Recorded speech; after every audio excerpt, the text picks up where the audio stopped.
अध्याय 5 भौतिक शास्त्र है। कक्षा 12वीं का 5वां अध्याय चुंबकत्व एवं द्रव्य के बारे में पढ़ते हैं।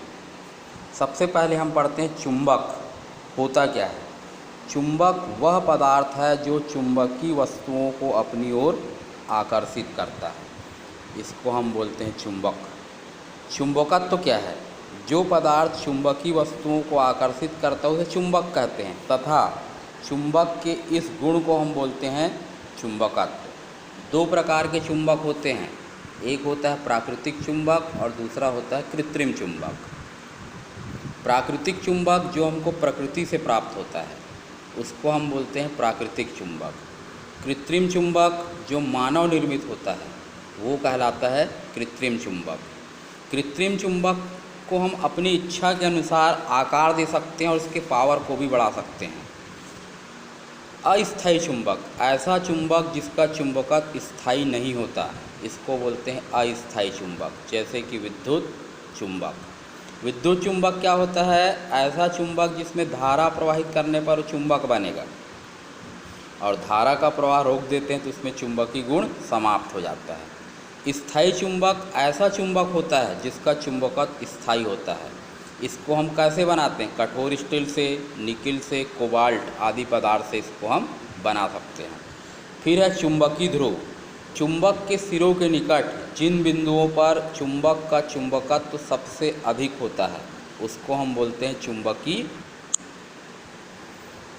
एक समान चुंबकीय क्षेत्र। एक समान चुंबकीय क्षेत्र ऐसा चुंबकीय क्षेत्र होता है जिसके प्रत्येक बिंदु पर चुंबकीय क्षेत्र की तीव्रता का मान और उसकी दिशा दोनों एक समान होती है। इसको हम बोलते हैं एक समान चुंबकीय क्षेत्र। चुंबकीय बल रेखा क्या होता है? चुंबकीय बल रेखा चुंबकीय क्षेत्र में खींचा गया वह काल्पनिक व निष्कोण वक्र है जिस पर स्वतंत्र एकांक उत्तरी ध्रुव गमन करता है। जैसे विद्युत बल रेखा पढ़े थे पहले अध्याय में, वैसे ही चुंबकीय बल रेखा होता है। विद्युत बल रेखाएं विद्युत क्षेत्र में खींची जाती है, जबकि चुंबकीय बल रेखाएं जो है इसको हम खींचते हैं चुंबकीय क्षेत्र।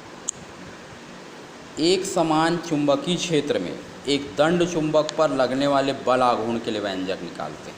ये देखिए, ये जो परस्पर समांतर रेखाएं जो है ये एक समान चुंबकीय क्षेत्र को दर्शा रहा है। इसमें एक चुंबक को रखे हैं जिसकी लंबाई है 2L।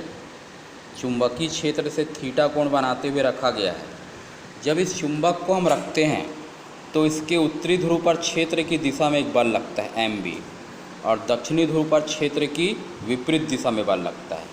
दोनों बल आपस में बराबर होते हैं, लेकिन दिशाएं विपरीत होने के कारण ये चुंबक को घुमाकर चुंबकीय क्षेत्र के समांतर ले आता है।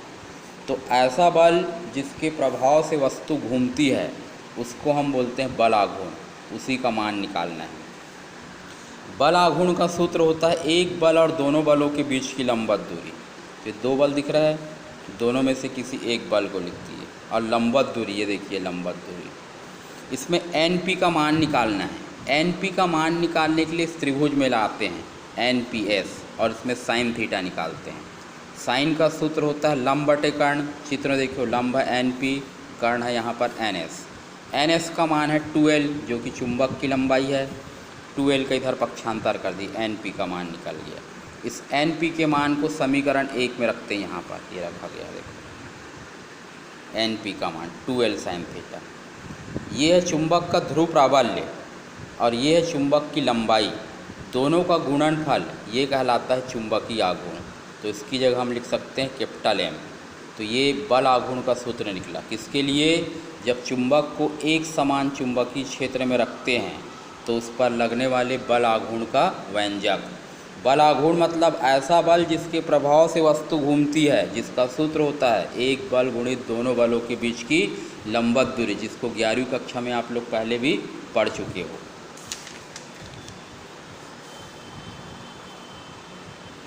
तो इस वीडियो को अच्छे से देखिए, समझ नहीं आ रहा है तो बार बार देखिए वीडियो को। यहाँ पर हम चुंबक के बारे में पढ़े हैं।